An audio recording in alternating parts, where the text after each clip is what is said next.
Toko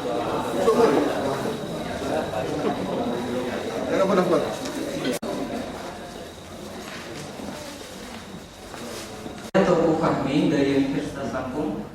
Sebelumnya di awal saya memberikan catatan bahwa dapat salam Prof. Bambang dan Prof. Hadianus dari dosen senior saya dan juga dekan FISIP Pak Agus Setiawan. Dan kemudian adalah harapan yang saya inginkan dari pelatihan ini, selain memang ini barangkali menjadi kuliah awal saya sebelum nanti saya berkuliah real di pasca sarjana kriminologi. Prof kemarin sudah pengumuman, tinggal daftar ulang, dan juga tentang ada misi yang saya harus jalankan di sini, bahwa untuk kelembagaan di FISIP akan coba untuk diajukan ke Dikti tentang prodi kriminologi atau departemen kriminologi. Harapannya adalah nanti bisa difasilitasi untuk hal-hal teknis yang kiranya bisa membantu kami di sana untuk mempersiapkan prodi atau departemen kriminologi. Terima kasih. Assalamualaikum warahmatullahi wabarakatuh. Salam sejahtera dan selamat pagi. Saya Syawal Abdul dari Fakultas Hukum Universitas Hairul Ternate. Dengan pelatihan ini harapan saya adalah bisa menjadi bahan saya untuk teman-teman di sana mengajar pidana maupun kriminologi, dan juga bisa menjadi harapan juga adalah bisa menjawab bisa menganalisis persoalan-persoalan kekerasan di masyarakat yang bisa saja kita connect dengan teori postmodern ini. Saya kira saja harapan saya. Assalamualaikum warahmatullahi wabarakatuh. Saya juga seperti Dewa Setayana. Kebetulan sebagai Fakultas Hukum dan sendirian ke sini, tapi ke depan kita akan di Udayana akan membentuk satu program studi FISIP, yaitu yang sekarang terbentuk baru Departemen Administrasi Negara. Mungkin tahun ini sosiologi, tahun depan mungkin Departemen Kriminologi. Saya sangat berharap sekali beberapa hal yang saya peroleh dari FISIP, dan mungkin tidak sekarang saja tetap kesini gitu, dalam arti pembentukan Departemen Kriminologi yang akan budaya. Terima kasih. Mohon pimpinan selanjutnya. Terima kasih. Assalamualaikum warahmatullahi wabarakatuh. Salam sejahtera. Saya dari Universitas Surabaya yang lebih dikenal dengan sebutan UBAYA. Nama saya Subariwanto. Saya sebagai pengajar kriminologi di Laboratorium Hukum Pidana. Jadi sebutannya di sana Laboratorium Hukum Pidana.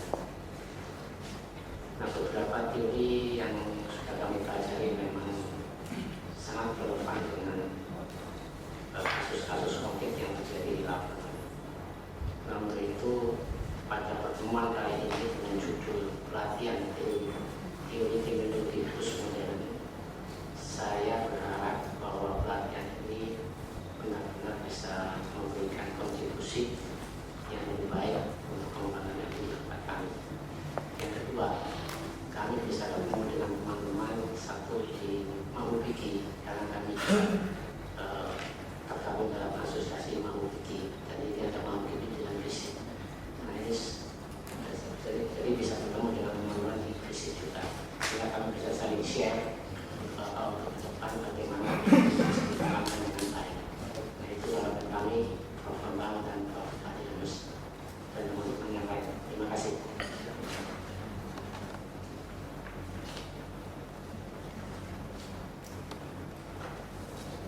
Assalamualaikum warahmatullahi wabarakatuh.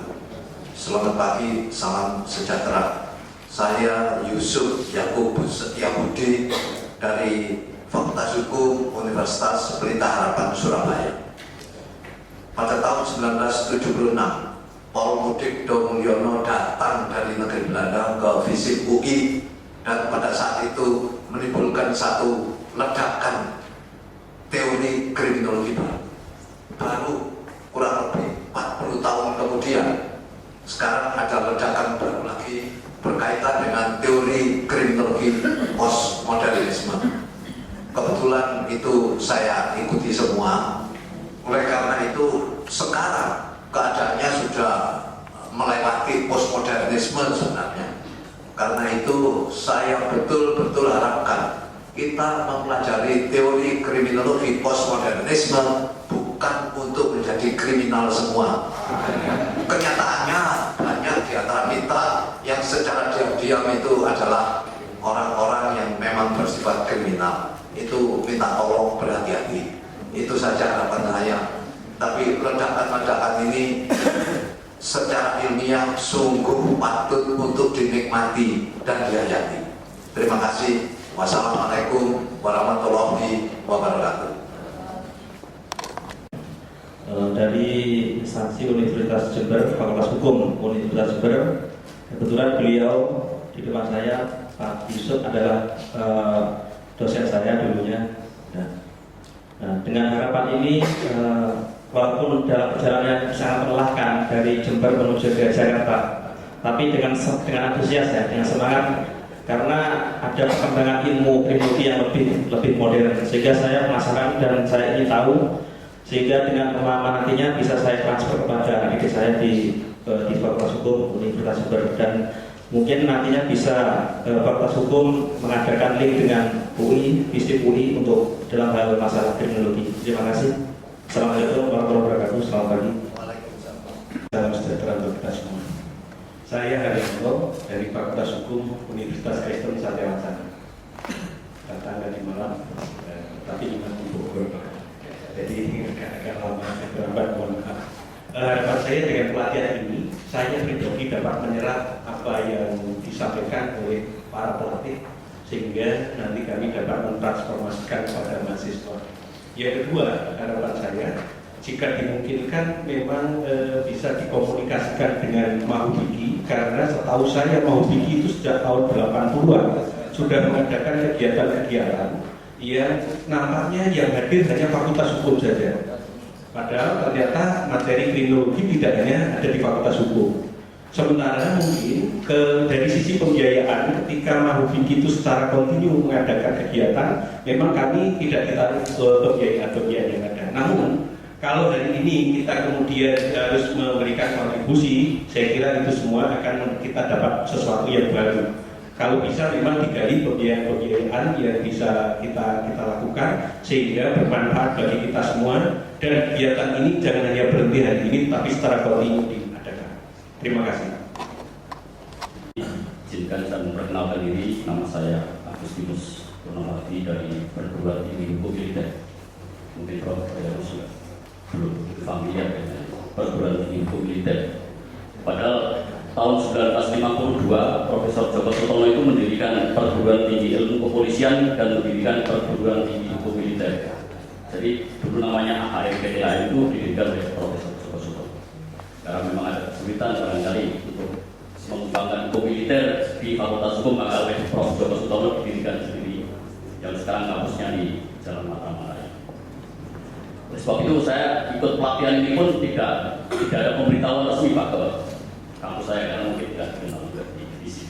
Saya dari teman-teman aja dari Sakti memperoleh, lalu saya buka internet, saya coba kontak ke sini, bisa ikut daftar. Saya di staf pengajaran, saya lihat di internet dari silabus pelatihan ini sangat menarik, karena di tempat kami itu pendekatan kriminologi kan lebih pada pendekatan juridis, kejahatan-kejahatan yang didasarkan pada undang-undang dan sebagainya. Pendekatan sosial ya ada tapi kurang mendalam. Lalu setelah saya lihat di silabinya ini sangat menarik, kriminologi integratif, kesejahteraan, kriminologi kultural dan sebagainya. Lalu saya ingin mengembangkan juga nanti untuk menambahkan di dalam satuan acara seperti ini PTH ini, ditambah beberapa teori-teori yang memang belum kami kenal. Itu saja barangkali yang dapat kami kenalkan, dan mohon maaf tadi terlambat karena ada kegiatan. Sekian, terima kasih. Salah satu dosen pengajar di Fakultas Hukum UNES itu Universitas Negeri Semarang. Mungkin Bapak Ibu masih asing, ya. Dan kebetulan memang Fakultas Hukum di UNES itu baru lahir 2 tahun yang lalu, Bapak.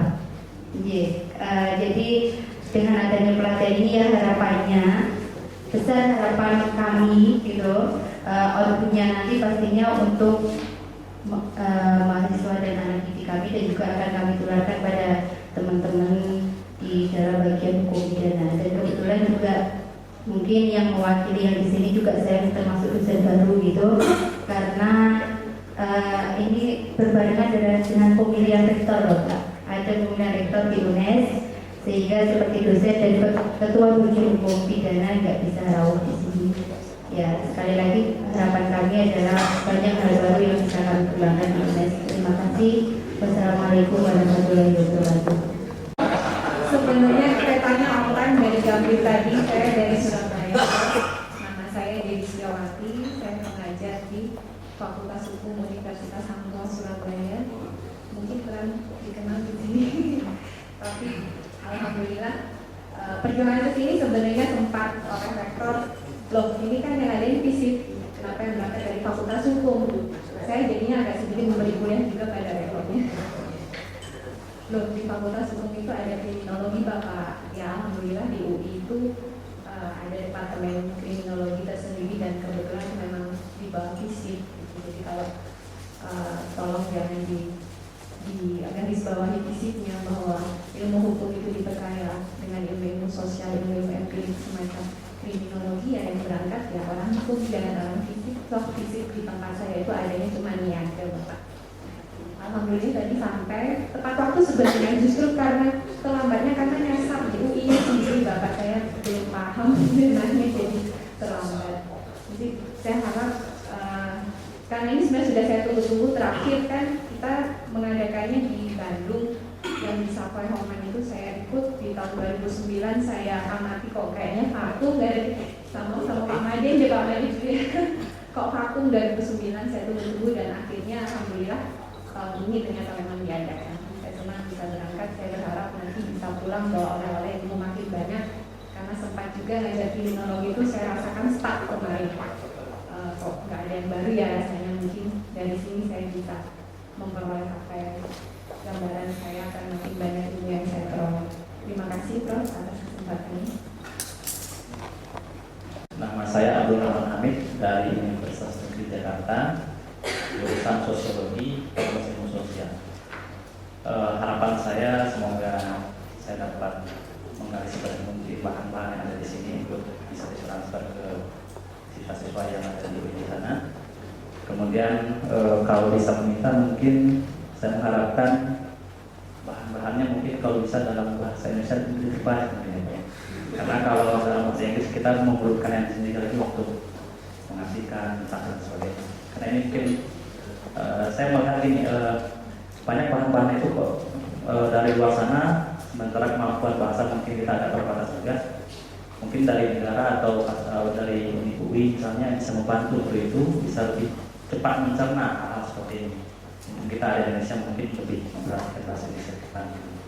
Kalau bisa, kalau enggak ya bisa. Assalamualaikum warahmatullahi wabarakatuh. Tema yang akan dibawakan adalah kalau kita bisa melihat buku KPK adalah covernya dan daftar isi. Sesuatu yang akan membawa kita secara mengenali teori-teori pemikiran khas dari teknologi postmodern. Tapi kita juga akan pikir bahwa saya pribadi itu tidak akan bisa. Saya adalah sekarang menjadi moderator bagi semua sesi itu menjamin assurance, menjamin quality dari presensi. Jadi karena sekali saya memilih posisi itu supaya tadi harapan dari Bapak Ibu dapat tersatu. Waktunya sekitar 20 menit dan saya kira kita bisa buka dalam ini. Bapak Kemal, silakan. Terima kasih Prof. Andri. Ibu dan Bapak sekalian yang saya hormati, selamat pagi, masih pagi. Assalamualaikum warahmatullahi wabarakatuh. Salam sejahtera bagi semua. Ada tugas, saya ditugasi untuk memberikan overview dari kriminologi modern sesuai pemikiran para diplomatik di Charles Key. Jadi ada dua hal yang mungkin perlu saya sampaikan terlebih dahulu bahwa overview, jadi mohon nanti kalau ingin saya melewati paparan ini kita akan tidak bisa sesuaikan dengan waktu yang ada. Tapi apapun yang di Ibu dan Bapak sekali sudah peroleh satu hand out lebih lengkap gitu ya.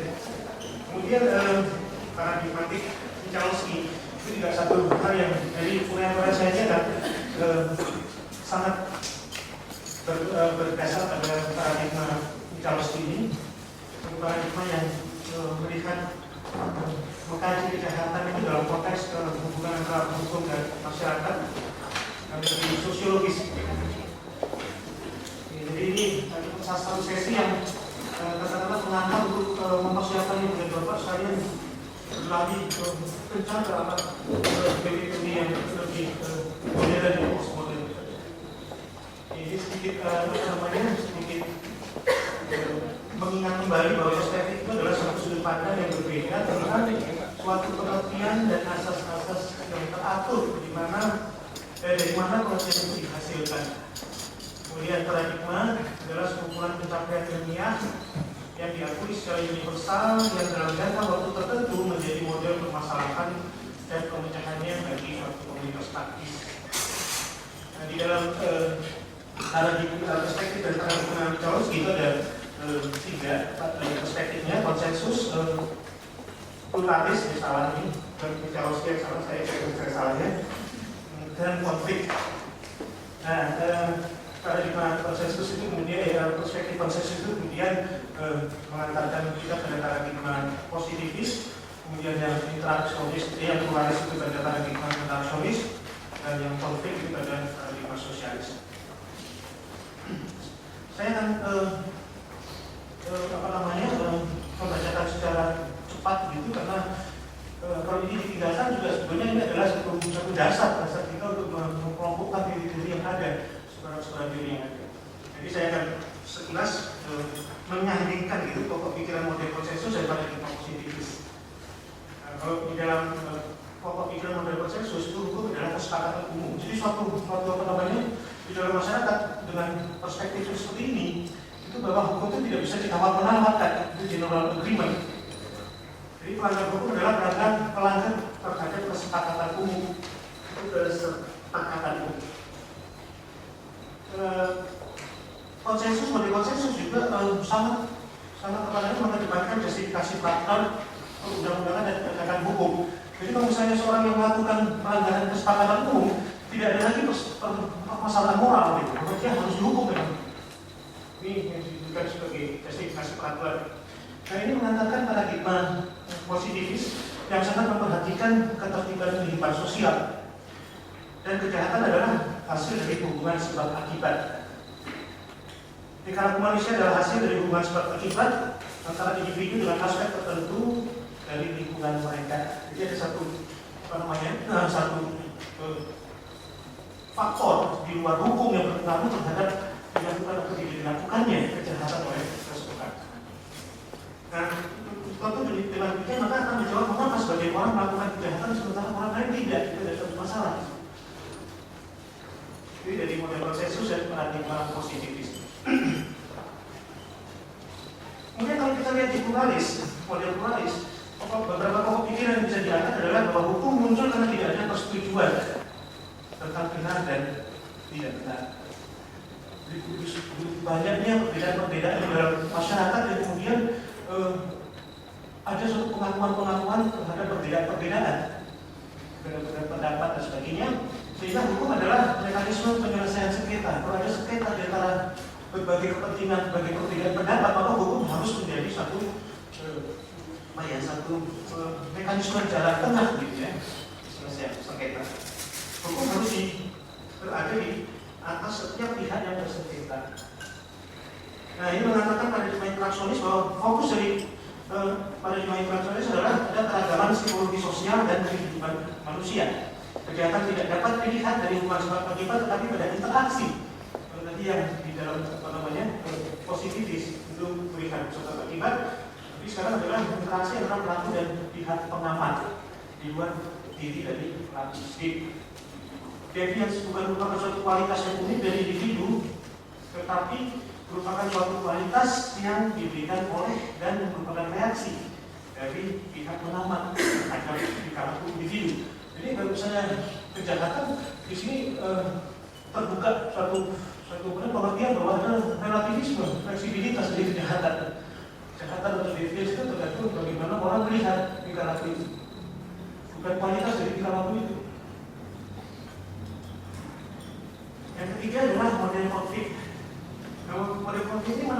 bersifat daya paksa dan memberantas dari sistem hukum.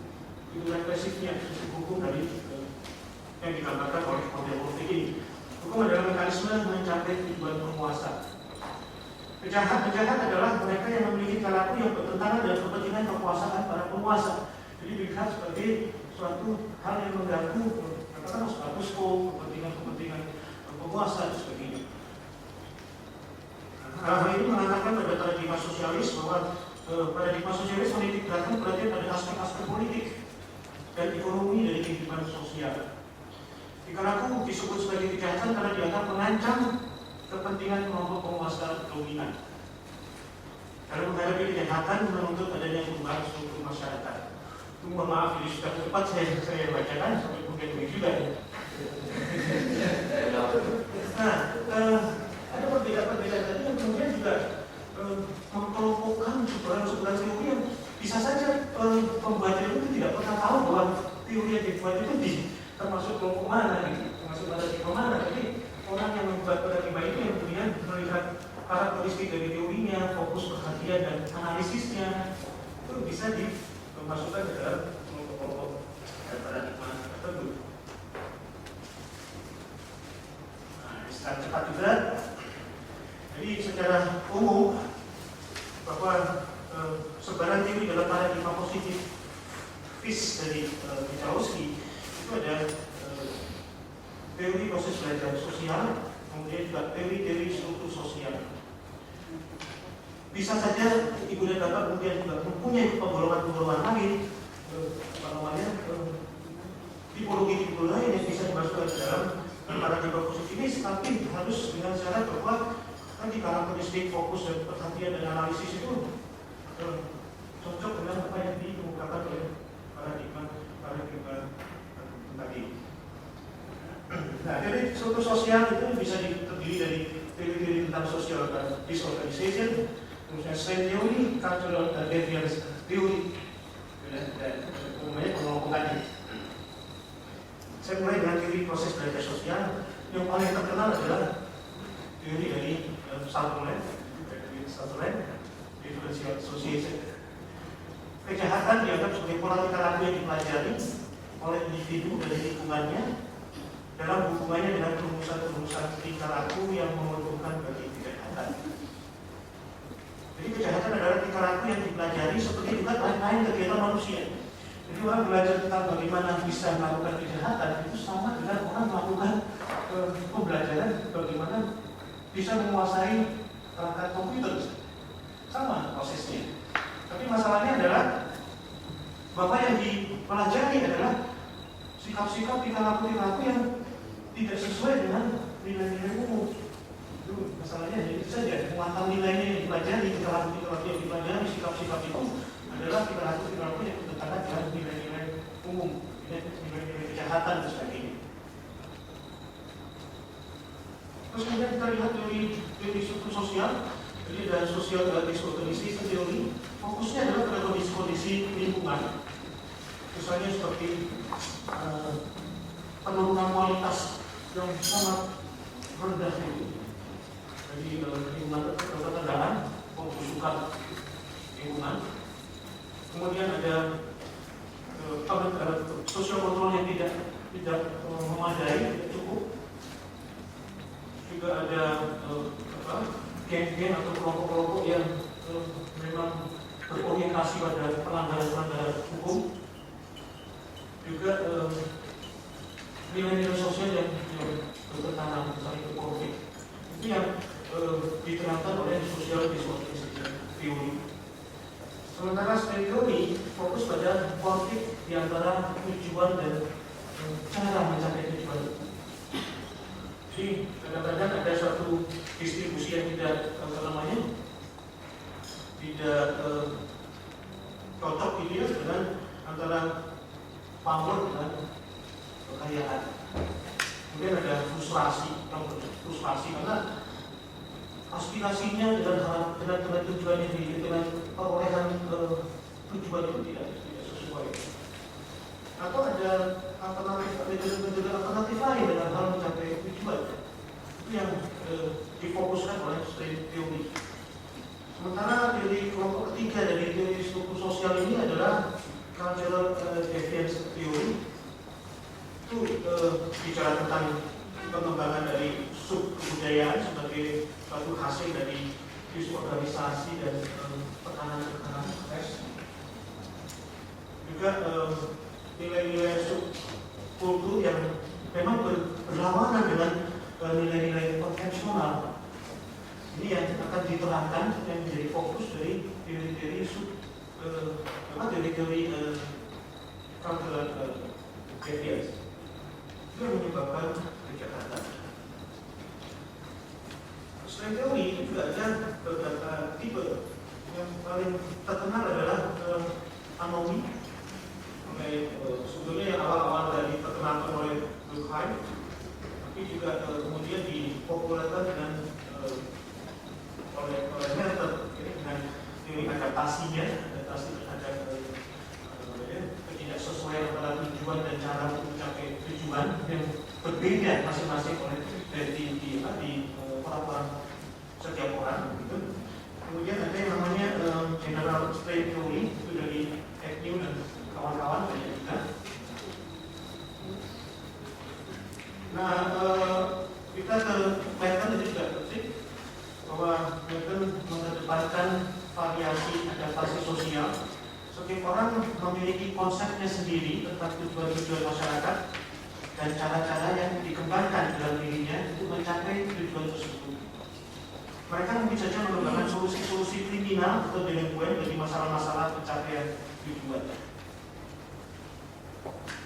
Ini ada yang Bapak Ibu dan Bapak saya mungkin sudah tidak asing lagi, tipologi adaptasi Merton, conformity, menerima tujuan-tujuan yang dicanangkan oleh masyarakat, tapi juga menerima cara-cara bagaimana anggota masyarakat itu bisa mengejar tujuan tadi, mencapai tujuan tadi. Terus kemudian innovation, menerima tujuan-tujuan, tapi menolak cara-cara, karena biasanya dianggap cara-cara itu diskriminatif atau memang tidak bisa dimiliki oleh orang-orang tertentu sehingga berpengaruh terhadap pencapaian tujuannya. Kemudian ada ritualism, menolak tujuan tapi menerima cara-cara. Jadi cara-cara yang dikembangkan oleh masyarakat dalam hal mencapai sesuatu itu secara prosedural, secara keterampilan dan sebagainya diterima, dia tidak terima tujuannya. Jadi ini kan dari American Dreams gitu ya, di bahwa orang yang sukses di Amerika itu adalah orang yang sukses dalam materi dan sebagainya. Ini tujuan yang tidak bisa diterima, caranya untuk mencapai tujuan tadi bisa diterima. Ada yang namanya patriotism, reject both goals and means. Di dua-duanya ditolak. Biasanya mereka menarik diri dari masyarakat, mengurung diri, dan akhirnya juga menambah terisolasinya mereka, tereksklusinya mereka dari masyarakat. Yang kedua adalah rebellion, atau tadi hanya menarik diri. Mereka tidak setuju dengan tujuan dan cara, tapi berusaha untuk menggantinya, mengganti tujuannya, mengganti cara-cara yang secara konvensional diterapkan oleh masyarakat. Jadi biasanya sebagai pemberontakan gitu. Dia cari dia bikin masyarakat sendiri kan gitu.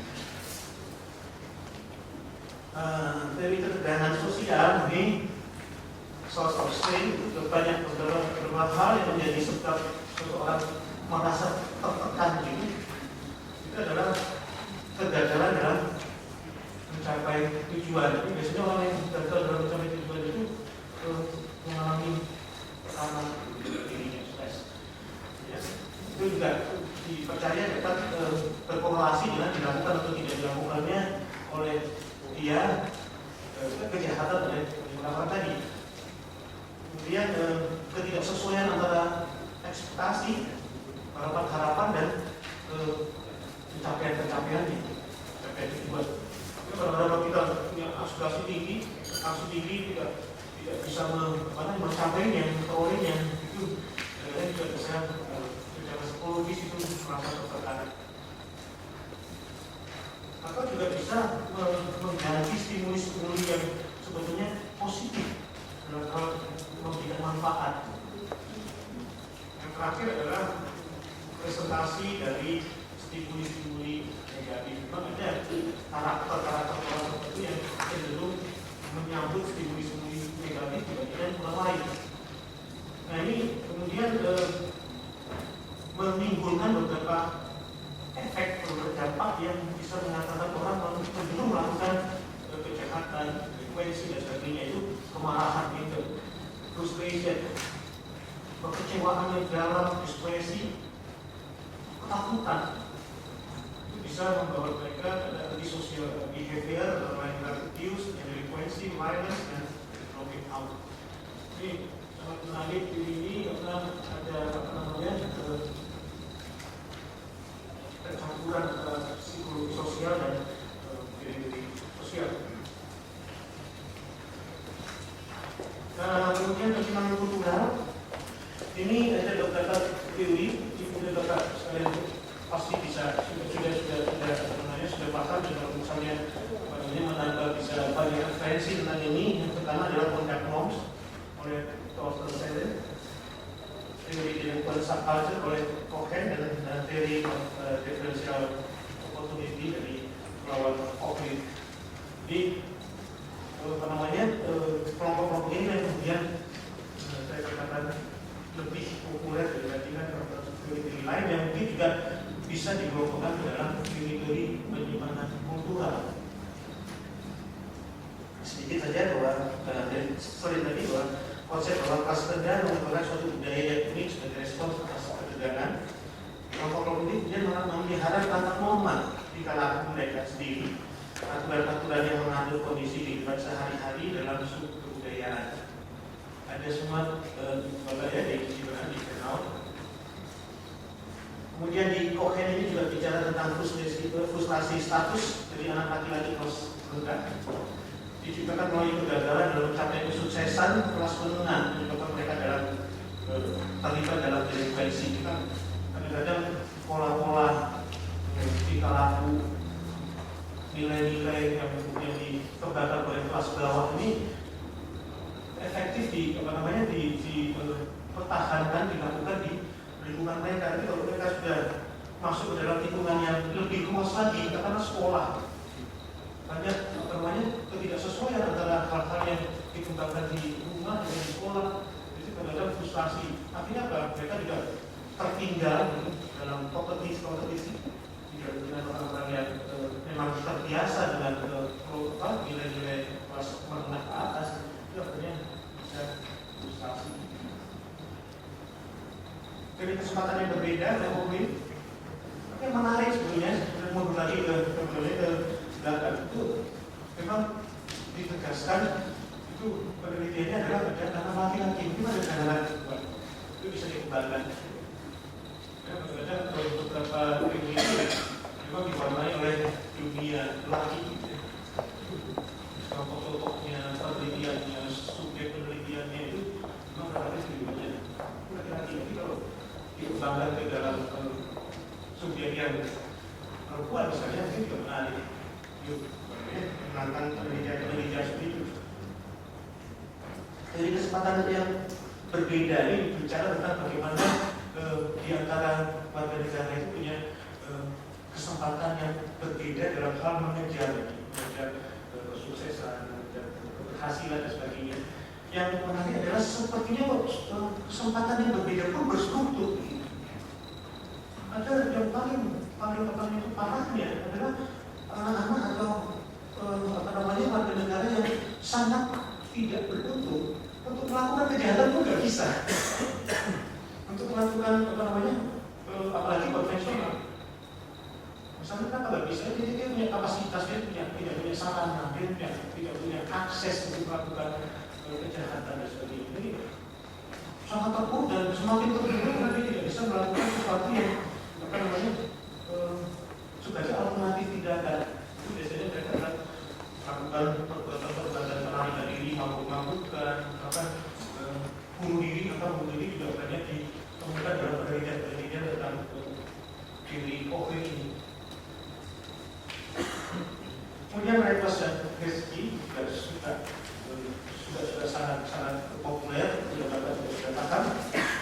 Yang mungkin kita bisa perhatikan adalah asumsi umumnya. Teorinya bisa mungkin nanti dilihat, tapi asumsi umum dari kedua teori ini sangat hampir sama gitu. Manusia cenderung mengejar kepentingan diri secara maksimal, asumsi utama. Oleh karena itu setiap orang memiliki kapasitas untuk melakukan kejahatan. Jadi semua orang sebenarnya punya kapasitas untuk melakukan kejahatan. Tapi banyak orang tidak melakukan kejahatan karena pengaruh-pengaruh yang membatasinya, atau pengendalian diri di situ. Yang kita sebut sebagai, kalau misalnya semuanya reckless itu bicara tentang pengendalian diri internal, di dalam diri kita punya pengendalian diri juga untuk tidak melakukan kejahatan itu. Katakanlah mengerem keinginan untuk melakukan kejahatan, tapi kalau itu pun tidak bisa, ada mekanisme lain itu untuk mengendalikan diri di luar diri kepada keluarga, di sekolah, bahkan penegak hukumnya. Ya, jadi yang harus dijelaskan adalah mengapa beberapa orang terlibat kenakalan, tetapi mengapa kebanyakan orang tidak terlibat kenakalan. Ini tadi bahwa di konten teorinya reckless itu ada outer control behavior dan inner control behavior. Ada di handout. Social bond theory juga ada juga. Tapi ada yang paling penting adalah bahwa lingkaran menyimpang ini bisa diminimalisir kalau ada ikatan yang kuat antara dan potensial untuk melakukan kejahatan. Ada 4 elemen. Yang pertama adalah attachment, keterlibatan kepada orang lain, lebih kepada orang lain. Kemudian komitmen terhadap diri yang atas. Ada involvement dalam diri nilai kontekstual. Terlibatan. Semakin kita terlibat dalam nilai kontekstual, semakin kita tidak cenderung melakukan kejahatan. Dilihat pada kebenaran dari aturan-aturan masyarakat. Jadi anggota masyarakat juga harus yakin bahwa nilai-nilai yang dikembangkan oleh masyarakat nilai-nilai yang baik. Semakin yakin, semakin cenderung dia tidak melakukan kejahatan. Semakin dia tidak yakin, akan lebih besar kecenderungannya orang tadi melakukan kejahatan. Itu beberapa teori, itu masih banyak lagi, tapi saya hanya tonjolkan kesempatan ini. Dari kelompok positivis, karena kita beralih pada marxisme. Hanya teori marxisme ini Frank Anengau. Dr. Anengau ini terkenal dengan dramatisasi dari iblis. Jadi orang yang melakukan kejahatan, perbuatannya itu adalah perbuatan yang sangat tidak bisa diterima.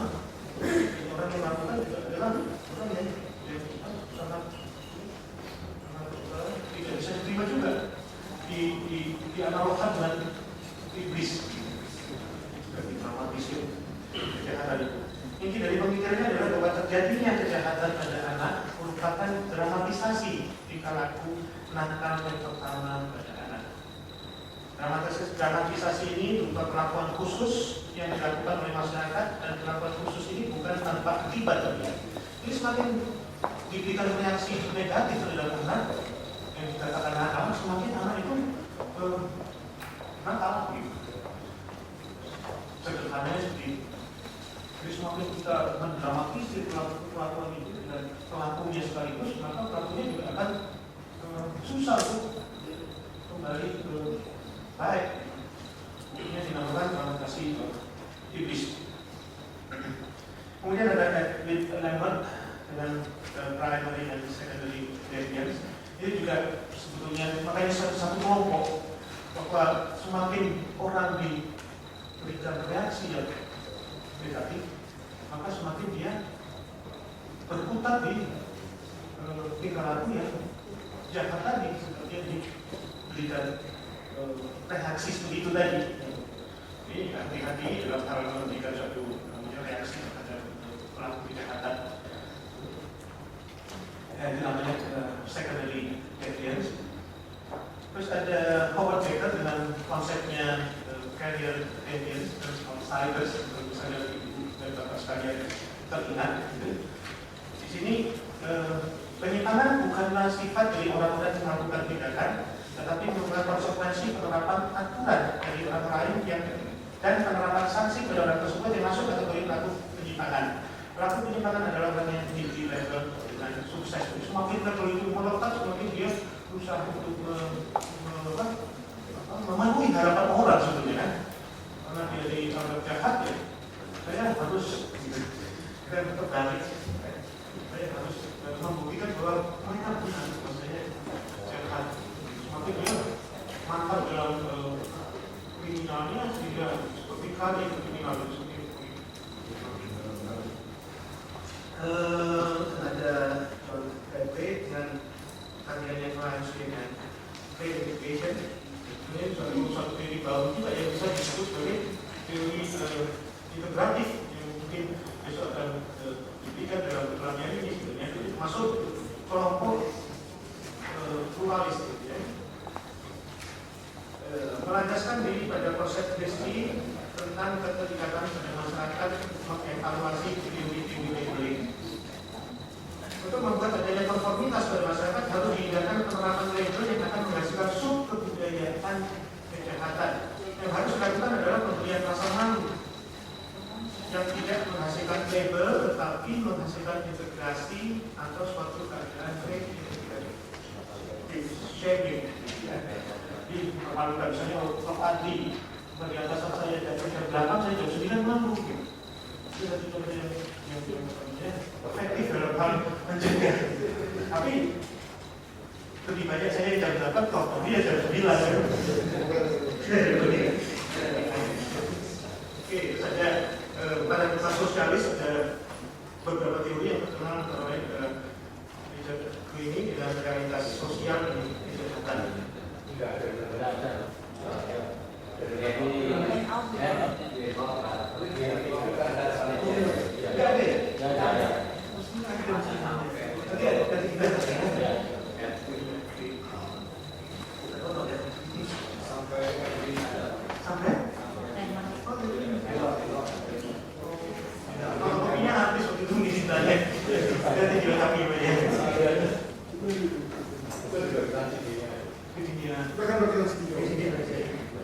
Ini bicara tentang realitas kejahatan yang dikonstruksi untuk seluruh anggota masyarakat oleh mereka dalam bentuk kekuasaan. Jadi sebenarnya yang mengkonstruksi kejahatan itu siapa? Itu adalah orang yang punya kekuasaan. Jadi tapi target akhirnya konstruksi tadi walaupun dari penguasa itu dianggap sebagai realitas di mana kita cenderung menerimanya, tidak tahu lagi. Masyarakat tidak tahu bahwa rekonstruksi dari kejahatan itu sebetulnya tidak kita setujui, tidak sesuai dengan kita. Memang begitu berjalan kita jadi given. Nah ini realitas sosial dari kejahatan. Kemudian, nah itu bisa disebut sebagai politics of reality atau realitas politik. Karena yang mengkonstruksi itu adalah penguasa. Realitas sosial dari kejahatan dalam sebuah masyarakat yang terorganisasi secara politik, terkonstruksi sebagai sebuah tindakan politik. Kalau ibu dan bapak juga ingat dengan Dahrendorf dan Dahrendorf itu bicara bahwa masyarakat adalah asosiasi yang dikoordinasikan secara paksa, tidak bisa ada asosiasi yang dikoordinasikan secara paksa itu dianggap bahwa seperti terorganisir, itu sebenarnya koordinasi itu dalam konteks paksaan. Itu saya ingatkan di Dahrendorf. Kemudian ada ini juga cukup terkenal, tapi suka-suka tidak terbaca begitu, David Gordon dengan Western Economic Crime mengusahakan perhatian pada hubungan antara kejahatan dengan konflik kelas. Banyak sebetulnya teori yang menghubungkan ini, tapi fokusnya adalah bahwa kejahatan merupakan respon-respon rasional terhadap berbedanya sistem ekonomi dominan dari suatu negara yang ditandai oleh persaingan serta berbagai bentuk ketidakmerataan. Pelaku kejahatan adalah orang-orang yang bertindak secara rasional untuk bereaksi terhadap kondisi-kondisi kehidupan golongan sosialnya dalam masyarakat. Jadi mereka terpakai dengan posisi mereka di dalam suatu masyarakat, ekonomi.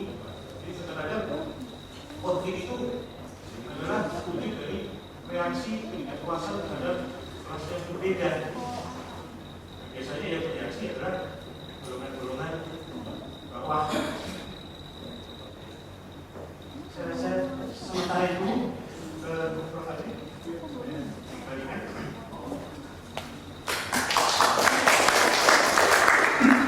Baik,